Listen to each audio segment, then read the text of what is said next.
Process ఏదైతే ఉందో ఈ ఆంధ్రప్రదేశ్ రాష్ట్రాన్ని పునర్నిర్మించేటటువంటి ప్రాసెస్, దీనికి పవన్ కళ్యాణ్ గారు ఒక మంచి ఆలోచనతో తెలుగుదేశం పార్టీకి మరి బీజేపీకి ఆయన సహకరించడం జరిగింది.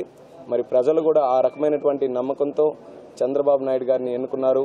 ఆ నమ్మకాన్ని వమ్ము చేయకుండా ఫ్యూచర్లో కూడా తెలుగుదేశం పార్టీ యావత్తు ఈ అభివృద్ధికి కట్టుబడి ఉండి మళ్ళీ ఈ ఆంధ్రప్రదేశ్ రాష్ట్రాన్ని ఒక సింగపూర్గా తయారు చేయడానికి ప్రతి ఒక్కరం కూడా కృషి చేస్తామని తెలియజేసుకుంటున్నాను. నేను రాజకీయాల్లోకి వచ్చినప్పుడు నాన్నగారు చనిపోయిన తర్వాత ఒక కుటుంబ పరంగా నేను డెసిషన్ తీసుకున్నాను. పొలిటికల్గా ఎర్రన్నాయుడు గారి తాలూకా ఆశయాలు కొనసాగించాలని ఆ నోటి డెసిషన్ తీసుకున్నప్పుడు చంద్రబాబు నాయుడు గారు యూత్ అనుకున్న కూడా చూసి ఎంకరేజ్ చేసి ఎంపీ ఇన్ఛార్జ్గా శ్రీకాకుళం కానాడు అప్పచెప్పారు. ఎంపీ ఇన్ఛార్జ్గా ఇచ్చినప్పుడు పార్టీ పరంగా పనిచేసాం, పికప్ చేసాం. శ్రీకాకుళం జిల్లాలో తెలుగుదేశం పార్టీని ఎంతో స్ట్రాంగ్గా తయారు చేసాం. అదే రకంగా ఎంపీ క్యాండిడేట్ కూడా నిర్వహించిన తర్వాత పనిచేసిన తర్వాత ఈరోజు భారీ మెజారిటీతో 1,00,000కు పైగా ఓట్ల మెజారిటీతో శ్రీకాకుళంలో గెలుచుకున్నాం.